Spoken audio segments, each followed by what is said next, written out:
Isso, as pessoas estão entrando e nós vamos ter uma palavra nesta tarde de sexta-feira, conhecida pela tradição como Sexta-feira Santa, uma palavra de Deus com o tema O Sermão da Montanha.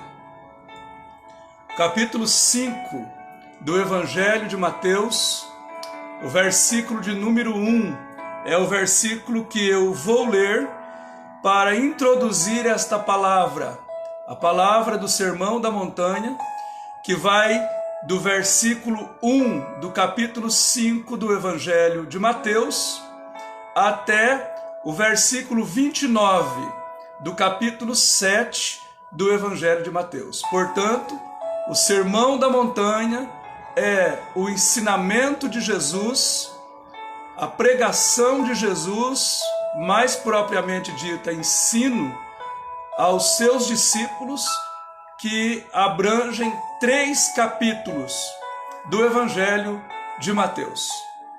Capítulo 5, versículo de número 1, diz assim: E Jesus, vendo a multidão, subiu a um monte, e assentando-se, aproximaram-se dele os seus discípulos.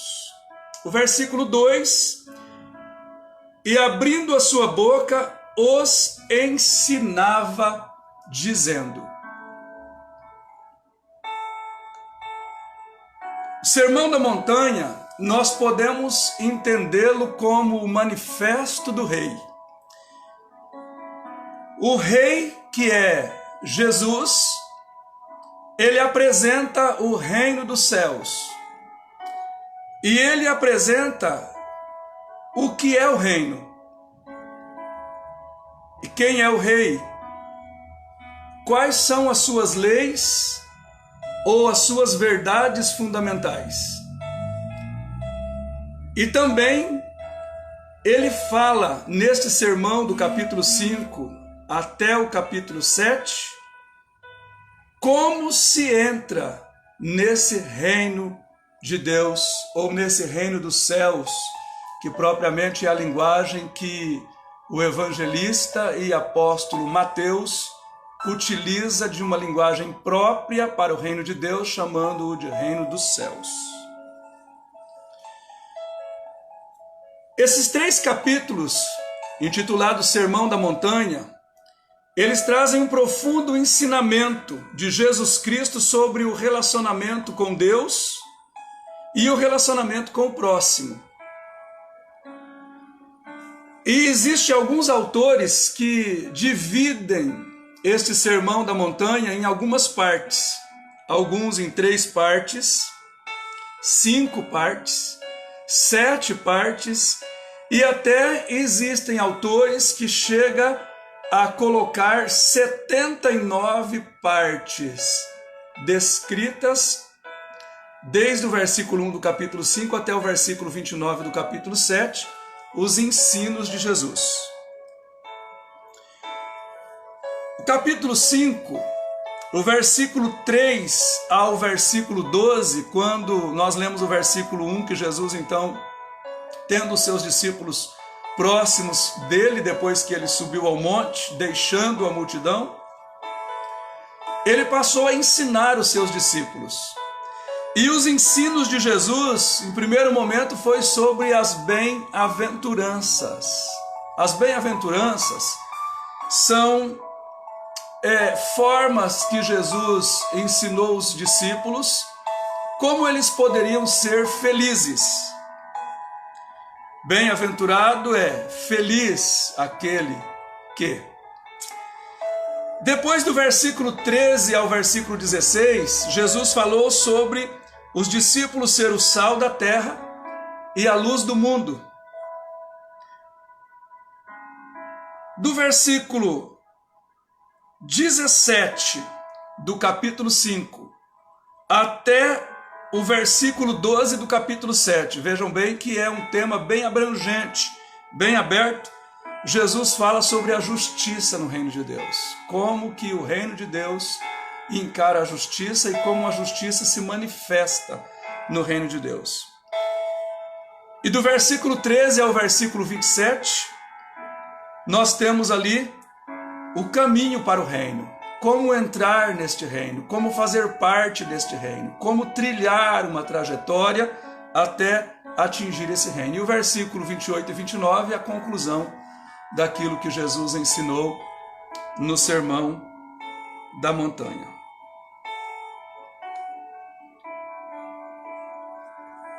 O que o Sermão da Montanha nos apresenta, irmãos, é uma profunda reforma no entendimento daquilo que pode ser o relacionamento com Deus e o relacionamento com o próximo. Nós vamos encontrar Jesus nos ensinando preceitos de como ser filhos de Deus, de como ser parecidos com o Pai, mas também como proceder com o próximo, com aquele que convive conosco. Aquele que serve a Cristo, como ele reage ao mundo e como o mundo reage a este que serve a Cristo. E como deve ser a relação entre o cristão e a lei de Deus.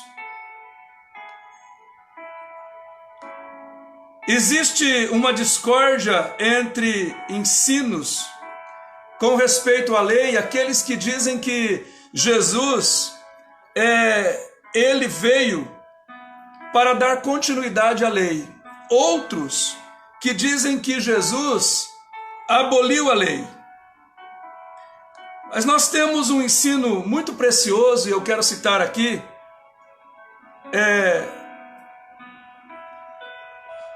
de Marion Lloyd Jones.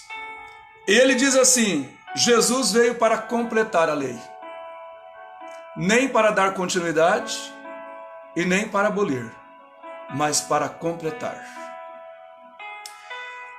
Os homens não reconheceram Jesus porque eles estavam cegos em suas próprias ideias. Os homens só conseguiam ver aquilo que é natural e aquilo que a religiosidade os ensinou. Mas Jesus, ele veio completar a lei no sentido de que por seu intermédio, por sua morte, ressurreição e a inclusão dos gentios no plano de Deus, Jesus cumpre a parte da lei daquilo que deveria de cumprir enquanto judeu, e ele completa a lei, tornando-a abrangente dentro de um reino que não é somente para judeus, mas um reino abrangente que abrange todas as pessoas conhecidas aqui, além dos judeus, pelos gentios.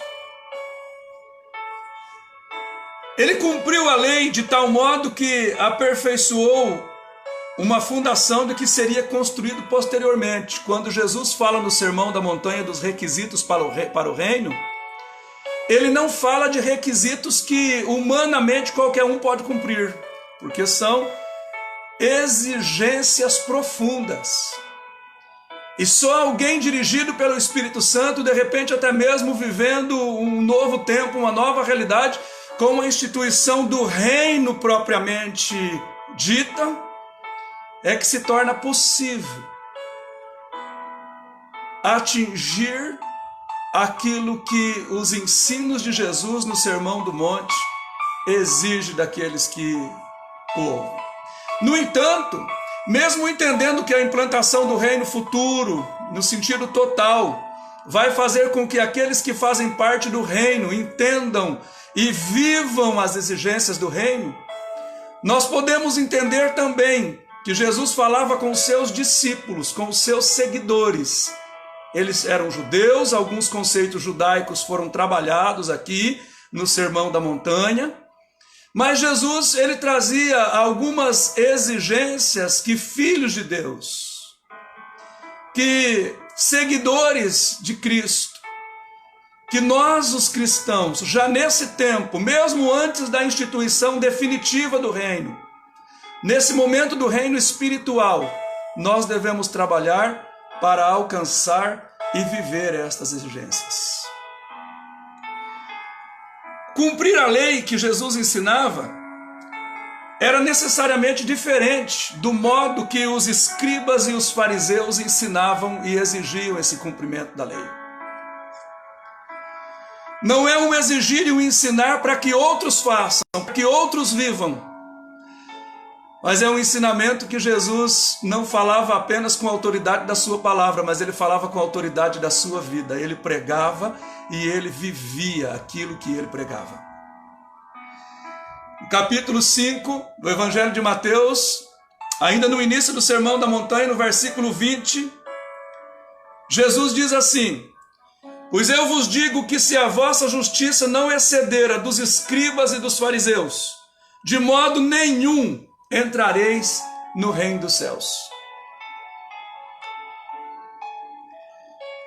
Para demonstrar o que desejava que compreendessem, Jesus passa a citar alguns exemplos de ações que eram então praticadas de uma forma para as quais ele trazia agora um novo significado. Versículo 38, no capítulo 5 ao 42, ele diz assim: ouvistes o que foi dito? Olho por olho, dente por dente.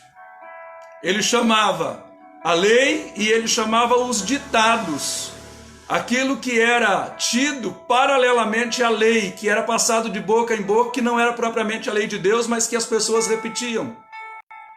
Ouvistes o que foi dito, olho por olho, dente por dente.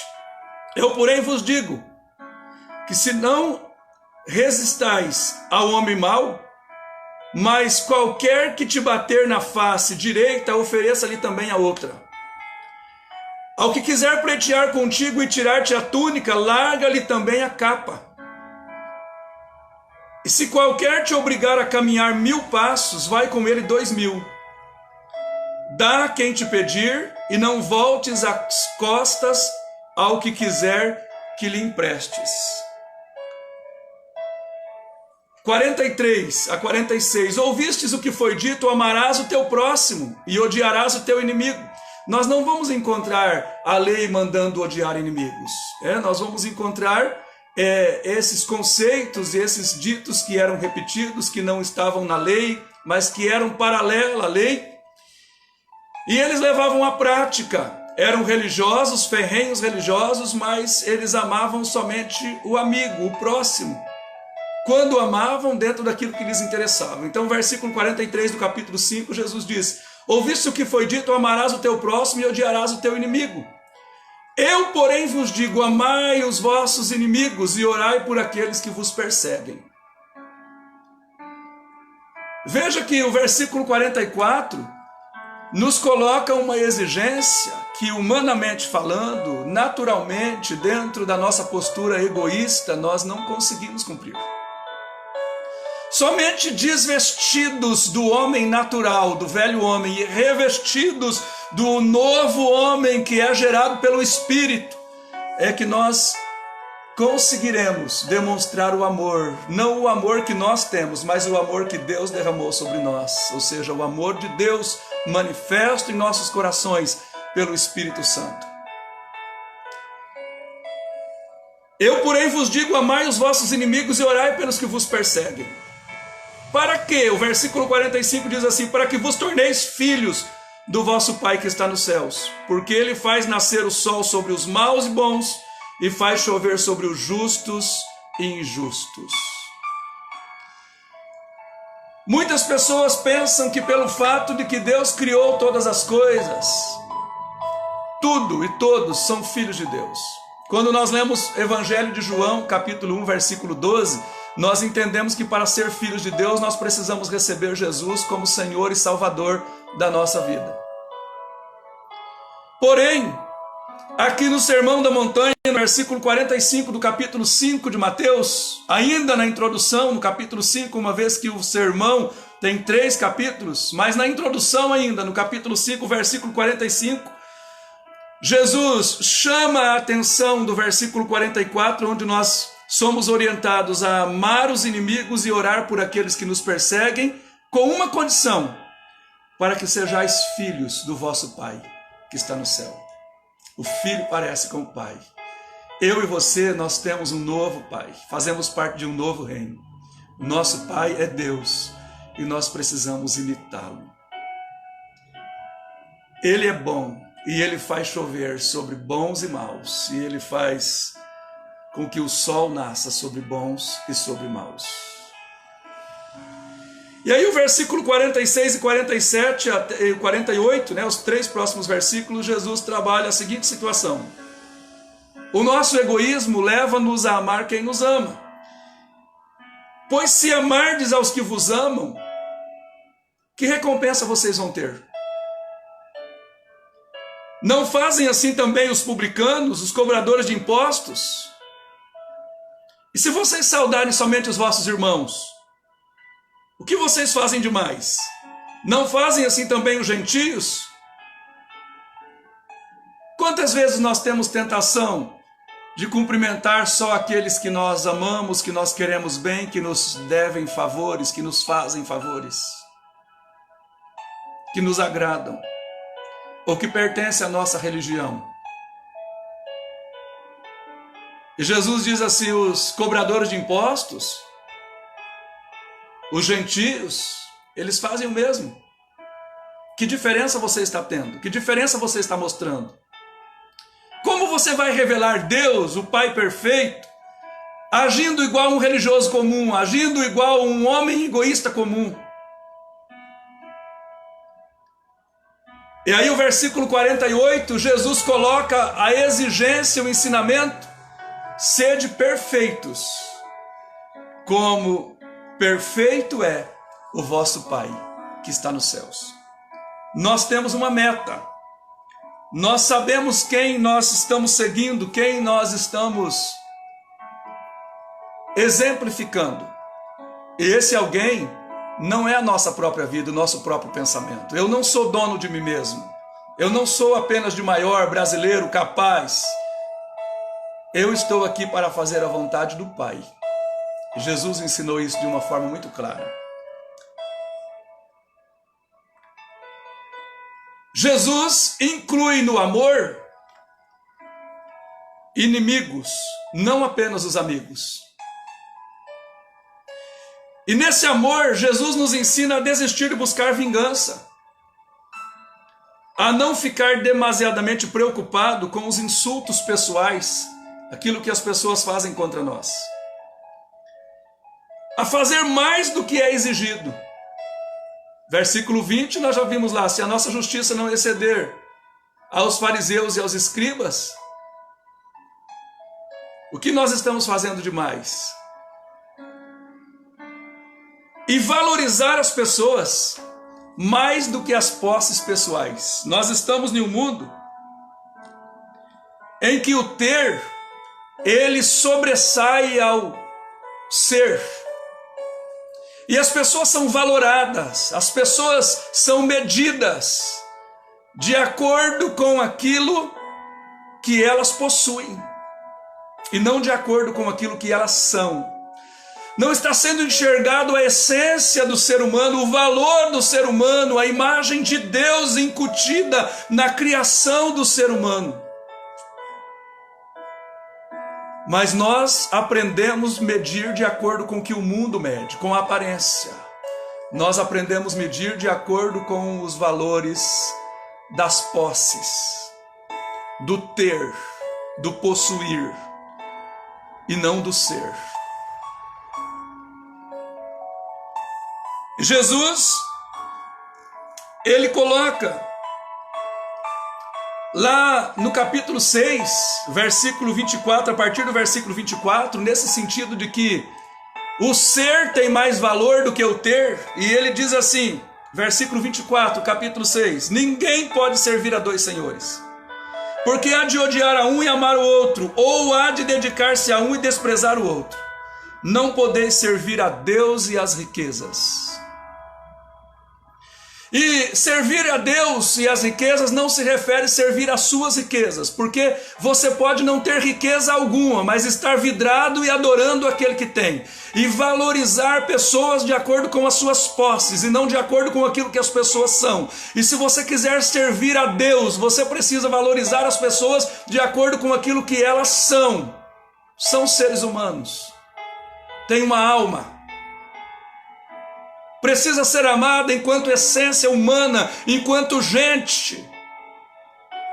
E não amores por interesses, por troca de favores. Todo aquele que não ama o próximo como Deus ama, está servindo as riquezas. Servir as riquezas significa dedicar a sua vida para as riquezas, entregar a sua vida para as riquezas, adorar as riquezas. Repito, não sua, mas dos outros. Não necessariamente você precisa ter riqueza para você ser um adorador das riquezas no lugar de adorar a Deus. Agora, quando você entender que o ser tem mais valor do que o ter,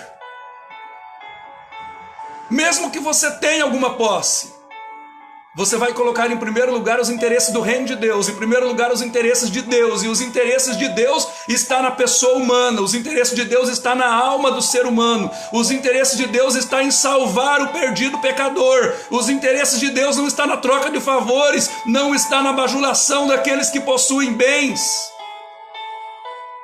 mas está no servir, no se entregar para fazer a vontade de Deus. E Deus não quer que ninguém se perca, mas que venham ao conhecimento da verdade. E você pode ser usado como instrumento de Deus para servir a Deus e a justiça do seu reino, que vê o ser humano e a alma do ser humano antes de ver a posse, aquilo que o ser humano tem. E em que você pode se favorecer em relação a isso? O versículo 25, Jesus diz assim, capítulo 6, versículo 25, Evangelho de Mateus: por isso eu vos digo, não estejais ansiosos quanto à vossa vida pelo que haveis de comer ou pelo que haveis de beber, nem quanto ao vosso corpo, porque haveis de vestir. Não é a vida mais do que o alimento e o corpo mais do que o vestuário? Nesse tempo que nós estamos vivendo, é hora mais do que nunca de ouvirmos o Espírito Santo falar conosco. Por que você está preocupado com amanhã? Por que você está preocupado com o que comer ou não comer, com o que vestir ou não vestir? Você vale mais do que alimento, vale mais do que as vestimentas, vale mais do que as outras coisas. A essência do ser que está em você, que te fez imagem de Deus, que te fez homem, mulher, esta essência do ser que está em você, o valor que você tem, é superior a todas as coisas passam. Versículo 26, capítulo 6: olhai para as aves do céu, que não semeiam, nem ceifam, nem ajuntam em celeiro, e o vosso Pai Celestial as alimenta. Quem é o teu provedor? Quem é o meu provedor? Não valeis vós muito mais do que as aves? Qual é o teu valor? O mundo pode dizer que você não tem valor algum. Você mesmo olhando para você pode dizer e ver que você não tem valor algum. Mas você tem um valor superior a todas as coisas. Você tem uma essência humana, criada a imagem de Deus, para ser conformado à imagem de Deus em Cristo Jesus, agora pela salvação e pelo poder do Espírito. Versículo 27. Ora, qual de vós, por mais ansioso que esteja, pode acrescentar um côvado da sua estatura? Se a sua ansiedade, se o seu desespero, se o seu medo, é isso que Jesus está dizendo aqui, versículo 27 do capítulo 6, pudesse fazer alguma coisa, mas você se preocupa, você perde o sono, você se lamenta, você perde a paz e você não consegue mudar nada, absolutamente nada, no sentido de melhor.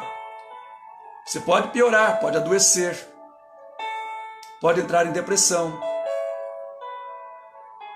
O medo pode te separar. do propósito de Deus para a sua vida. Mas a fé em Jesus Cristo, a confiança de que Deus está no controle de todas as coisas e é Ele que nos sustenta, vai fazer com que você descanse e saiba que o Deus que cuida dos pássaros do céu é o Deus que cuida de você. E não vai deixar você perecer.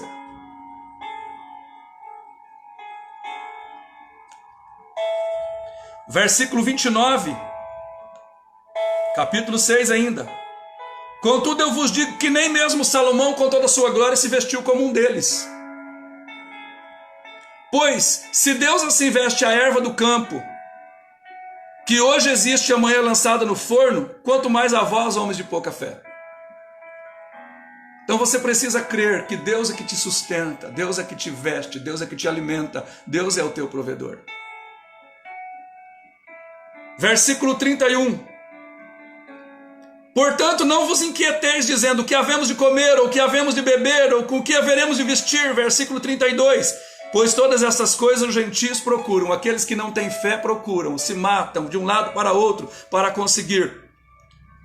Mas o vosso Pai Celestial, Ele sabe de tudo o que você precisa. E o versículo 33 ele diz: mas buscai em primeiro lugar o seu reino e a sua justiça, e todas essas coisas vos serão acrescentadas. Repito, o que é buscar o reino de Deus? O que é servir o reino de Deus e não as riquezas? Servir o reino de Deus é fazer a vontade de Deus, é amar o próximo, é valorizar o ser humano, não pelo que ele tem, mas pelo que ele é. Porque se você valorizar o ser humano por aquilo que ele tem, você está adorando a riquezas e não a Deus. E é impossível adorar a Deus e adorar as riquezas ao mesmo tempo, porque as riquezas elas vão te separar de Deus. Ela vai levar você a ser egoísta, ela vai levar você a andar com quem tem posse ou com quem de alguma forma pode favorecer você, que seja numa situação material ou mesmo numa situação de orgulho, de status. Servir as riquezas não significa necessariamente que você seja rico, porque tem muita gente que acha que está servindo a Deus só porque é pobre.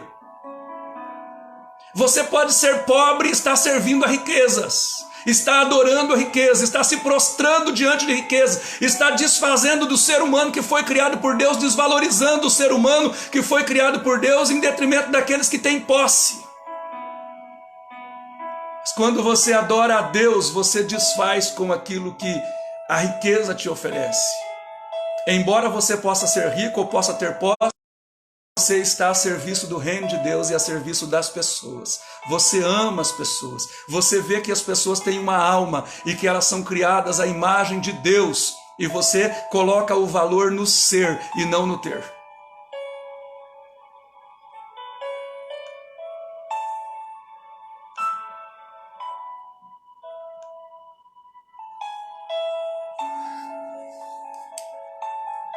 Os crentes não estão isentos de ganhar sua própria vida. Não estão isentos de suas responsabilidades pessoais. Você tem que lutar para ganhar sua própria vida. Isso não quer dizer que você não precisa fazer nada, só porque você é crente.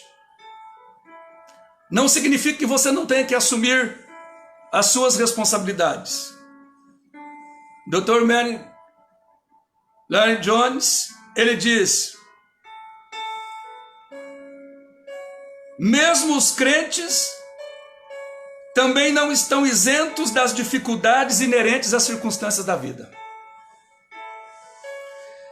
E aqui, a excessiva preocupação em tornar a vida segura nesse mundo, em ter segurança de acordo com as coisas desse mundo,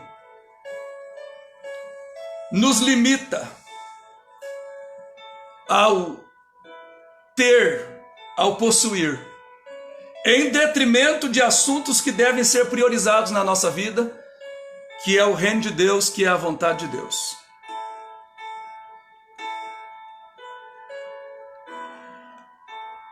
Agora o capítulo 7, versículo 24.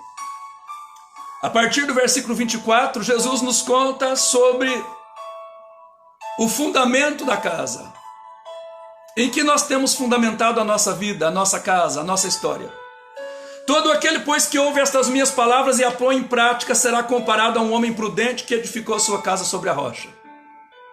E desceu a chuva e correram as torrentes, Sopraram os ventos, bateram com ímpeto contra aquela casa, contudo ela não caiu, porque estava fundada sobre a rocha. Mas todo aquele que ouve estas minhas palavras e não as põe em prática, será comparado a um homem insensato que edificou a sua casa sobre a areia. E desceu a chuva, correram as torrentes, sopraram os ventos e bateram com ímpeto contra aquela casa. E ela caiu, e grande foi a sua queda. É importante entender que a construção da nossa vida precisa estar bem alicerçada. Precisamos ter um fundamento na construção da nossa vida. E Jesus nos mostrou que tudo que nós edificamos neste mundo está sujeito a testes. Você não está vivendo uma vida comum que não vai ser testada. Você não está construindo uma história comum que não vai ser testada. Tudo aquilo que você fizer neste mundo, nesta vida, está sujeito a testes e tem que ser resistente a testes, tem que sobreviver aos testes. É certo que nós devemos vigiar os alicerces da nossa obra, da nossa construção. Algumas características de um tolo quando constrói a sua história, constrói a sua vida. Pressa em detrimento da qualidade. Quantas e quantas vezes a nossa urgência faz com que nós deixamos de valorizar a qualidade. Porque eu tenho pressa, porque tenho que fazer logo. Segundo, a característica de um tolo é buscar atalhos imediatos. Se trilhar o caminho é difícil, é árduo, é distante.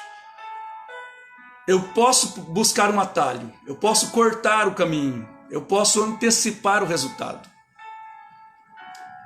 Terceira característica de um tolo na construção é quando ele não busca instruções de especialistas, ele não busca um engenheiro, não busca um especialista em construção, em fundação. E a quarta e última consideração de característica de um tolo ao construir é aquele que nunca considerou perguntas importantes. Que tipo de perguntas nós podemos encontrar aqui no texto que nós lemos no capítulo 7, a partir do versículo 24, falando das edificações daquela casa que foi construída na rocha e a casa que foi construída na areia? E se chover forte? E se vier uma tempestade? E se vier um vento? Aí tem aquele que diz, não, eu sou crente, em nome de Jesus, eu repreendo, não vai acontecer nada de mal. Mas a pergunta que o inteligente, o sábio precisa fazer é: e se vier uma tempestade? E se chover forte? E se vier o vento? A minha casa vai ter resistência? A minha construção vai ser capaz de estar de pé ainda depois da tempestade?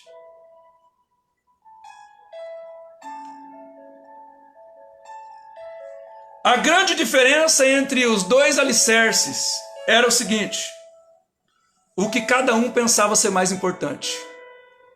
Tem aquele que pensa que o mais importante da sua construção é a beleza aparente, é o luxo exterior, é aquilo que todo mundo pode ver e admirar.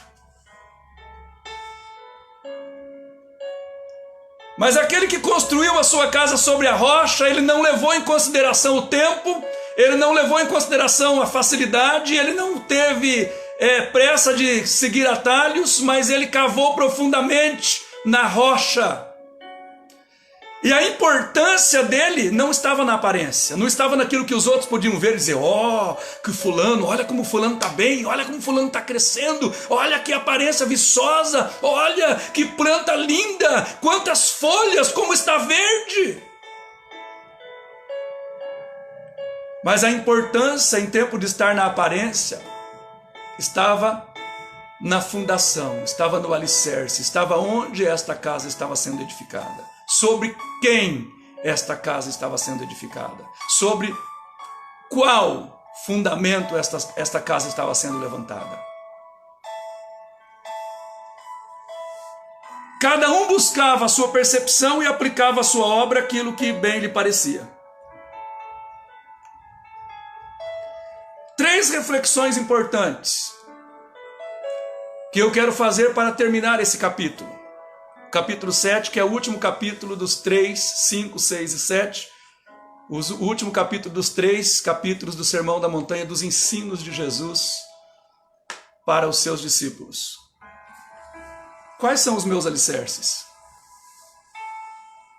Quais são os meus valores?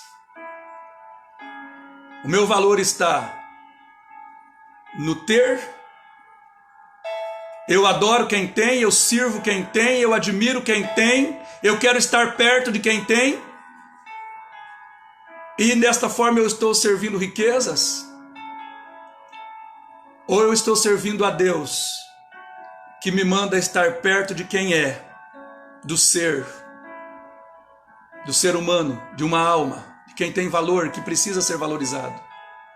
Será que eu estou valorizando o ser humano ou eu estou valorizando bens materiais, estou valorizando posse? E digo, repito, não posses minhas necessariamente. Porque alguém pode dizer assim, eu não tenho nada, eu sou pobre, eu tenho pouco recurso, eu não vivo adorando riquezas. Mas você vive adorando riqueza quando você não valoriza aquele que não tem posse e você desvaloriza o ser e a alma daquele que não tem posse, porque estar perto daquele que tem posse te dá status.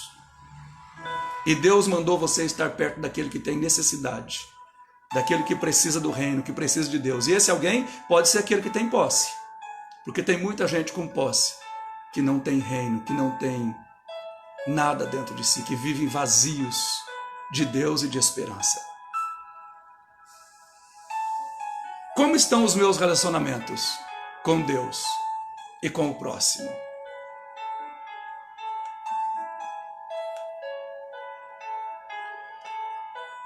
Quero caminhar para o fim da minha palavra nesta tarde, exatamente no lugar onde comecei, e rapidamente, de relance, fazer algumas considerações sobre o Sermão da Montanha.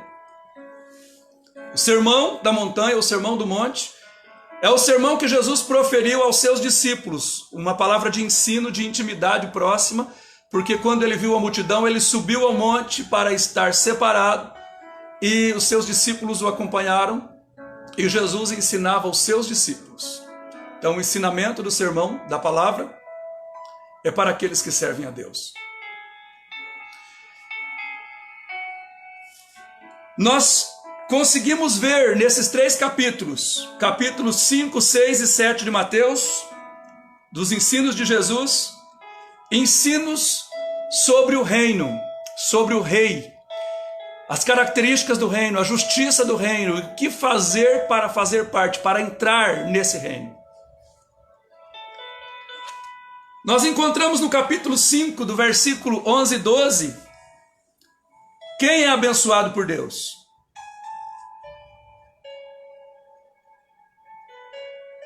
Depois nós encontramos o versículo 17 e 18, a lei de Deus e as atitudes do cristão, o que significa ser sal da terra e luz do mundo. Ajudar os pobres, os necessitados, a maneira correta de orar e a maneira correta de jejuar. Mateus capítulo 6. O que significa a oração do Pai Nosso?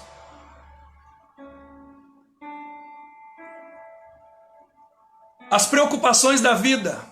Jesus, em Mateus 6, 19 a 21, ele fala a respeito de que o homem deve se preocupar mais com as coisas de Deus. Julgar os outros. Mateus 7, 1 e 2. Nós devemos nos livrar da hipocrisia do juízo.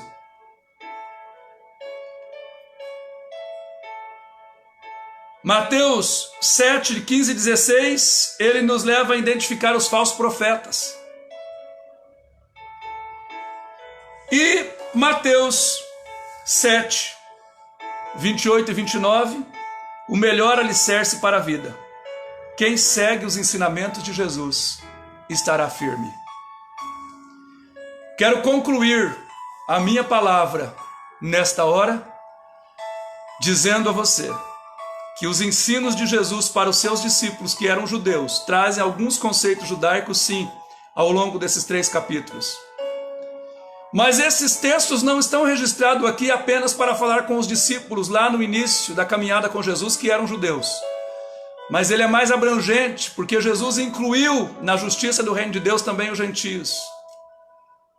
É através da sua vida, da sua morte e ressurreição, ele incluiu a salvação para todos os povos. E o que está escrito aqui é para ensino meu e seu. Nós cristãos, embora seja difícil, humanamente falando impossível, seguir os ensinamentos de Jesus no Sermão da Montanha, mas pelo Espírito Santo que habita em nós, que foi nos dado quando recebemos Jesus como Senhor e Salvador, nos tornamos filhos de Deus. E agora, filhos de Deus, nós devemos ser parecidos com o nosso Pai que está nos céus. Mateus 5, versículo 45. O nosso Pai que está nos céus, Ele é bom e nós precisamos aprender com Ele. Que Deus te abençoe e te fortaleça. Neste dia tão especial, quando nós estamos trazendo à memória a paixão e a morte de Jesus, mesmo que seja uma data marcada pela tradição, a Sexta-feira Santa, na Semana Santa. Mas nós, como cristãos, não devemos deixar de refletir sobre o valor da vida, da morte e da ressurreição de Jesus. Sexta-feira de horror, sexta-feira da morte, sexta-feira do fim. Quando tudo escurece. Mas nada é definitivo. Definitivo é somente o poder de Deus. E ao terceiro dia, na Páscoa, Jesus ressuscitou. Deus te abençoe, te guarde. Que a graça do Todo-Poderoso esteja sobre a sua família. Que a segurança em Deus ocupe o seu coração. É o desejo do meu coração nesta tarde. E eu te abençoo em nome do Pai, do Filho e do Espírito Santo, para a glória de Deus. Que assim seja. Até mais.